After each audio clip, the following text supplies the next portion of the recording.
Último bloque de La Expiación y vamos a recibir con mucha alegría a alguien que regresa, que es Viviana Valentina, de esta columna de Lego Luego Existo. Vivi, buenas noches y gracias por venir. Buenas noches. Bienvenida. Gracias. A Lego Luego Existo, tu espacio, tu columna. Mi espacio literario. Extrañaba bastante. La verdad que te extrañábamos, han pasado varias temáticas que pensamos, uno inevitablemente pensaba, bueno, qué bueno estaría hablarlo esto en la columna de literatura y ese tipo de cosas, así que... Bueno, buenísimo, han trabajado sin mí. Estuvimos leyendo también algunas novelas que te estuvimos ahí comentando en el corte, y también estuvimos hablando con los otros columnistas, con Eduardo y con Somos Palíndromo, un encuentro entre las columnas para debatir algunos temas que surjan, así que... Va a ser una trinchera, va a ser un lío, pero... Así que después te sumarás al encuentro. Genial, el debate. El debate de la radio. Bueno, ¿qué has traído para hoy? A ver. Arrancamos con una vuelta particular, después de un traspié personal. Se nos ha ido un oyente bastante fiel a nuestro programa, mi viejo, y armando la columna o pensando de qué cosas podíamos hablar hoy, no dejaba de encontrarme con sus textos, con sus palabras y con sus formas. Acá los chicos recién se están enterando que mi viejo escribía. Eso que nos han negado esa virtud. Les he ocultado, porque por ahí me opacaba a mí, no me querían más a mí, me pedía que lo trajera a él. Claro, es por eso. Claro, me iba a eclipsar la tarea. Hay mucho material, tengo mucho material personal que bueno, es que nos prometés, así se lo tenía planteado. Nos prometés que vas a venir trayendo. Prometo que voy a ir trayendo de a poco lo que ha quedado de su obra. Bueno, hablando un poco de los grandes autores y hablando un poco de lo que es el rol del escritor, planteando la manera en la que los escritores arman o planean su tarea, nos encontramos con este dilema del escritor académico y del escritor que no lo es. Es decir, el oficial, el que tiene el título del escritor, y aquel que se hace, de cierta manera, su título de escritor. Y ahí encontramos un montón, una lista extensísima de autores que incluso han rechazado la academia. Por ejemplo, Borges empieza la carrera de letras y la deja, Bioy Casares también, y a su vez son... dos de los más grandes escritores argentinos, sí. Exacto, es decir, el tinte de la academia, de cierta manera, de algún modo, desde algún lugar, los complica o no están de acuerdo con los mecanismos. Yo creo que los limita también, ¿no? Como que los encierra en ciertos... Exacto, hay una cuestión que es lógica, es decir, el escritor tiene que salir de la Facultad de Filosofía y Letras, por ejemplo. Y si no, ser autónomo y tener su camino independiente, que también va a conllevar sus ventajas y sus desventajas, ¿no? Pero muchos de los autores más importantes rescatan esta cuestión de que para ser escritor hay que alejarse de la academia. ¿Por qué? Estas cuestiones que planteábamos de las limitaciones. Piglia, por ejemplo, que es uno de mis escritores favoritos, dice que cuando decidió ser escritor se puso a estudiar historia, porque sabía que letras iba a ser lo que menos le permitiría escribir. Y es uno de los autores más importantes. Filosofía, historia, literatura y demás. Hay una cuestión que también tiene que ver con este trabajo del escritor, que tiene que ver con la experiencia, la vida y la experiencia del escritor y el escritor que vivió y el escritor que no tiene calle, por decirlo de cierto modo, ¿no? Coloquial. Borges es acusado de ser el autor que no tiene experiencia, por ejemplo, para la literatura, frente a Art, que tiene todas las profesiones habidas y por haber, y en las obras se materializan esas profesiones. Fue ingeniero, fue inventor, fue industrial, es decir, pasó por todos los trabajos, y en todos los personajes vamos a ver, o en todas las obras vamos a ver cómo esos oficios se ven, o esos saberes, pero a su vez era considerado un analfabeto enfrente a este gran monstruo de Borges, que supuestamente, la crítica dice, no tiene experiencia si la medimos en términos de calle por ahí. Claro, de experiencias vividas, ¿no? También claro. De roce con la gente. Sociales, por ejemplo. Sí. Es una persona muy solitaria, es una persona que está encerrada en la biblioteca. Borges va a fundar lo que es la experiencia a través de los libros, porque persona que haya leído más que Borges no debe existir. Y las experiencias estaban ahí, es decir, el material de él era ese. De hecho, él dice que el material de la literatura tiene que ser ese. Cuando Borges viene en el siglo XIX, después de haber estado en Europa y haber tenido contacto con las vanguardias, descubre que el error más importante de la literatura argentina es que está pegada a la política. Entonces dice Sarmiento, Martín Fierro, Echeverría, es decir, todas las figuras del siglo XIX lo único que hacen es reflejar lo que pasa políticamente. Yo miro un cuadro y veo un gaucho en el campo en el siglo XIX, es decir, lo que hay afuera si abro la puerta de la casa en el siglo XIX, ¿no? Sí. Entonces Borges dice, eso no debería ser literatura. La literatura tiene que nacer de la literatura misma y no tiene que ser la realidad. En uno de los escritos él emparenta lo que es el arte literario con la música, es decir, Sí, un idioma cultural que nos saque del tiempo o que nos extraiga de nuestro tiempo con la perfección y la metódica de la música, por ejemplo, del discurso musical.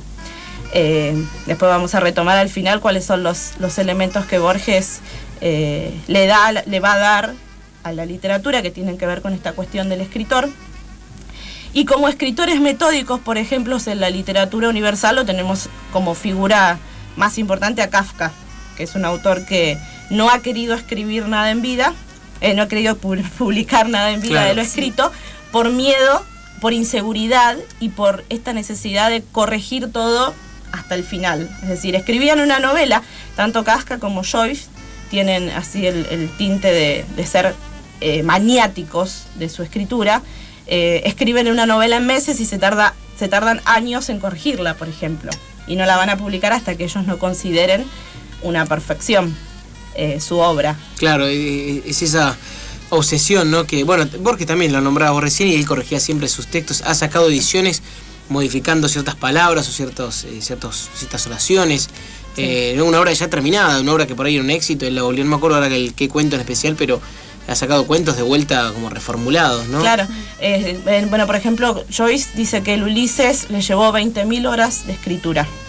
Obvio que nosotros no vamos a pensar escribir una novela en 20.000 horas, o por lo menos no vamos a tener el resultado del Ulises, y eso no es que va a determinar que podamos escribir una novela de esa calidad.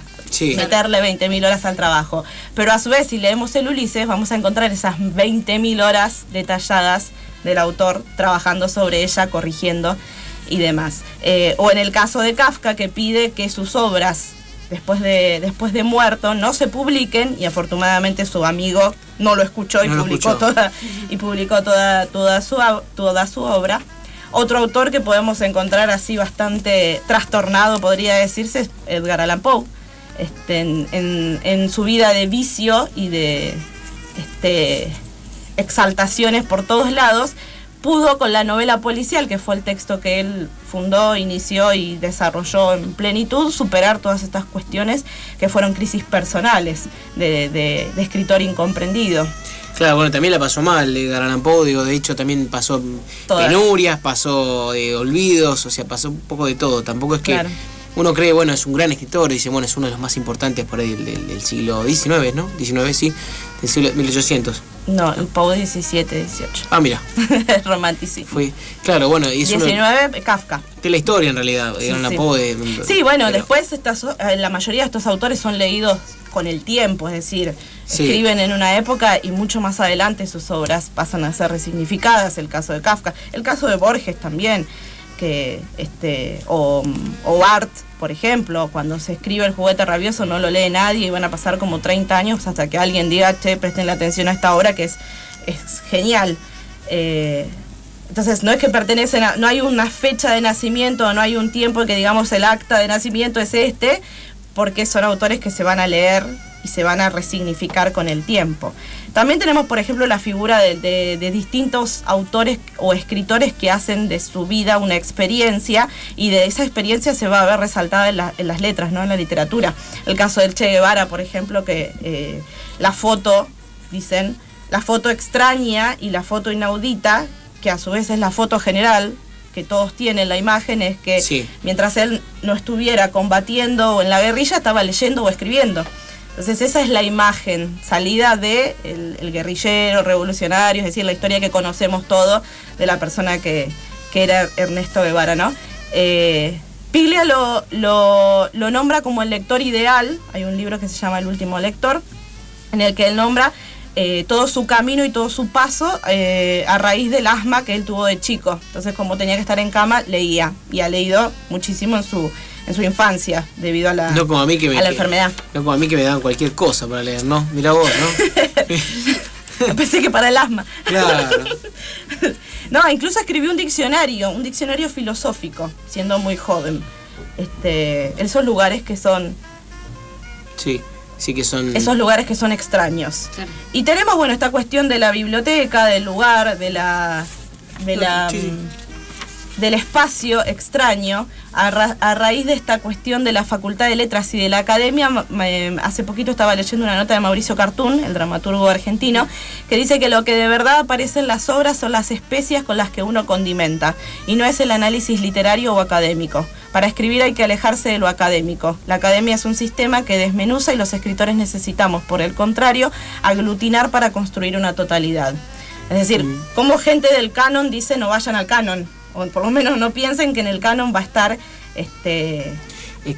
claro, el prestigio, el título, digamos. Hay un título, hay un nombre de autor y hay un nombre de escritor y hay una carrera, una experiencia. Es que tal cual, yo creo que tal cual como vos lo decís, yo creo que la academia está justamente para separarte de ella. Está para seguirla, pero en algún momento tenés que encontrar la vertiente, ¿no? Si vos seguís tal cual los pasos de la academia, terminás siendo como, bueno, uno más, ¿no? Claro, incluso esta cuestión de si uno quiere ser escritor, ¿a dónde se tiene que ir? Estudiar letras. Claro, la facultad de filosofía y letras, pero en algún momento yo creo que tiene que dejar el libro y agarrar, entre comillas, la máquina de escribir, ¿no? Sí, seguramente. Sí. Esta cuestión, por ejemplo, del que nombrábamos al principio, de la escritura y la corrección, es también la traba por la que muchos que leen no quieren empezar a escribir, porque es una cuestión de no voy a escribir como tal, o no voy a hacer como tal a nivel... Es muy fuerte es una imposición bastante particular. Bueno, Alejandro Dolina, no llegamos al audio, pero hay un audio muy, muy interesante que es sobre cómo fingir ser un escritor, dice él. Hay uno de sus programas donde él dice, uno tiene que fingir, y ahí tiene un par de tips de cuáles son los elementos lo clave poner, que tiene que cuando tener. al final lo ponemos. Lo ponemos después. Bueno, todas las influencias y demás. Y en el caso de, bueno, él hace el chiste general de que él escribe para que las mujeres lo sigan, para que lo quieran las mujeres y demás. Bueno, lo que me costó el amor del aula. Claro. Mirá qué título, ¿no? Mirá. Sí. Y bueno, volviendo otra vez al maestro, volviendo a Borges, tenemos esta cuestión de que cuando él llega a Argentina y trae toda esta innovación de la vanguardia y ve todos estos problemas que no son considerados problemas, porque la gente que está leyendo El Matadero en el siglo XVIII, XIX está muy contenta repitiendo los versos de Martín Fierro, por ejemplo, o de Sarmiento, con sus obras, pero él viene a poner de cierta manera las cartas sobre la mesa, a acomodar y a pulir esa literatura que está ya caduca para él. Lo único que es importante o clave descubrimiento de esa época para él es la gauchesca, y ahí está, y nos quedamos ahí, el resto todo deshecho o todo a desechar. Y dice que uno de los elementos más importantes tiene que ver con que el escritor o el autor o la figura del artista tiene que ser borrada. Es decir, tiene que ser eclipsada y tiene que ser tapada por la misma obra. Una de las últimas charlas que para él, el autor, por ejemplo, si nosotros pensamos en la literatura de Hernández, es el Martín Fierro, sí, por ahí es el Martín Fierro sobre Hernández, pero digamos que es la figura, o la figura de Echeverría siendo político o líder cultural, la figura de Sarmiento siendo el padre de la escuela o el padre de la cultura en esta época, pero la obra es un reflejo más, es una extensión, es decir, no hay nada más que una obra escrita. Lo que va a decir Borges es, cuando yo me vaya, lo que tiene que quedar es mi obra. Es decir, no importa Borges, no importa el autor. De hecho, tiene muchísimos cuentos que hablan del Borges que no existe, del Borges que no soy, el Borges que no importa. Y la figura esta del escritor que tiene que ser tapada por su propia obra, tiene que ser eclipsada por su propia obra. Y es parte un poco de las charlas que yo había tenido, las últimas charlas que había tenido con mi viejo en relación con la obra, que hablábamos de este tema, y él... ¿Qué nos negaste? Y él me dijo, eso es lo que quiero yo, o sea, eso quiero, cuando yo me vaya, yo quiero que mis obras sean las que queden. Y después nos pasó de haber estado releyendo sus obras y de sentir que eran sus voces. Porque sí eran sus voces, era lo que él había escrito, que era lo que había pensado, era lo que él había plasmado en sus poemas, canciones y todos los textos que andarán por ahí. Igual un poco no es, si nosotros leemos los textos, por ejemplo, o sea, por el estilo de escritura, más allá de que esté borrada la figura del escritor, uno entiende que por la escritura es tal autor o tal otro. Es que sí, por más que se intente una objetividad, nunca se va a poder llegar a una objetividad absoluta. Sabemos que es Borges porque es Borges. También está esta falsa modestia de Borges que siempre dice yo no interesa, a mí no, yo no intereso, y en realidad el tipo... Sí, un alter ego. Claro, se cree el más importante. Quizás por ahí se ve más en la figura de Art, donde realmente él le pone la voz a la persona marginada o le pone la voz al que no está siendo escuchado, y ese es el que importa por sobre Art o sobre toda la figura. Otra de las cuestiones, que es la que viene a plantear Borges cuando habla de los cambios necesarios en la literatura, es la de los personajes. Tenemos la figura de Sarmiento, Facundo de Sarmiento o Martín Fierro, y toda una literatura que tiene a los personajes héroes como los más importantes y destacados. Personajes que toda la historia conoce, que toda la cultura conoce, y que Borges viene a decir, a mí me interesan los nadies de la historia. Entonces se pone a hacer un trabajo meticuloso en toda la religión, filosofía, historia, con personajes que realmente nadie conoce. O si tenemos un personaje conocido, él va a poner en primer lugar lo que viene a ser su contracara.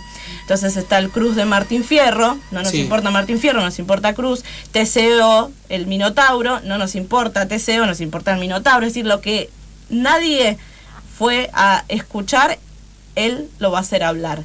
Y un poco el tema de los nadies es importante para ver esta figura de los escritores que no son escuchados o no son reconocidos o que no se dan a conocer, porque tenemos un gran monstruo que será todo lo que será, la fama, la academia o lo que se llame.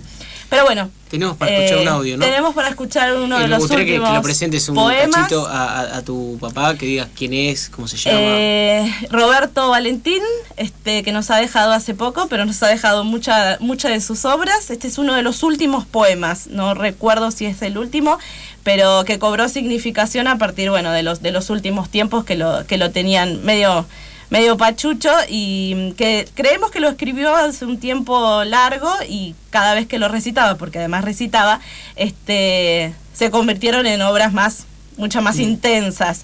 El audio es caserito porque es en un cumpleaños, siempre tenía esta cuestión de que cumpleaños, eventos, todo, el tipo se lo pedían y él tenía que recitar. Así que está ahí la obra. Y es mucho de lo último que él estuvo más o menos investigando, que tenía que ver mucho con la filosofía, la metafísica y con encontrarle sentido a todo. Así que les dejo acá. ¿Te parece que nos despidamos con el audio? Con un sueño entre manos y en el pecho una herida, de esas que nunca cierran, como el tango decía. Mirando para adentro comprendía que el día que, a pesar de los sueños, todo fue fantasía. Los padres y los hijos, los nietos, los abuelos, compañeros y amigos, de amores pasajeros, esos que no se olvidan y que ya ni recuerdo, cual suprema mentira fueron parte de un juego, del juego de la vida, esa que no eligieron. Comprendí que no es cierto lo del libre albedrío, que uno elige los sueños, pero hay tantos caminos que marean y embriagan, cual mujeres y vinos, y que tú creas que a ti se te ha ocurrido. Al final lo que has hecho fue encontrar tu destino. Así, ni más ni menos, salvo algún permitido, funciona el universo como Dios lo ha querido. Mezclados y revueltos, no sé por qué delirio, cada uno con su entuerto va buscando lo mismo. Llegar bien vivo o muerto, solo cambia también. O el modo de mirarlo, porque viendo lo mismo, está aquel que agradece medio vaso de vino, y el otro que reniega maldiciendo al destino y a la perra fortuna que nunca lo ha tenido, por ver en la misma trampa medio vaso vacío. La vida es una historia, el mundo un escenario. Tú eres un personaje, un cuento imaginario, con tardes de colores, con blancos y con grises. que improvisa y al final se vea y fueron muy felices. No te culpes de nada, títere del destino. Agradece ser parte del juego de estar vivo. Disfruta de tus nietos, tus hijos, tus amigos y acuérdate de aquellos que quisiste y se han ido. Y sabrás el secreto de quién mueve tus hilos. A ver si somos claros. Tu vida es esta hora. La mierda del pasado solo está en tu memoria. Perdónate y perdona. Olvida y sé realista. Disfruta, ríe, llora. Empápate de vida. Tu viaje empieza ahora.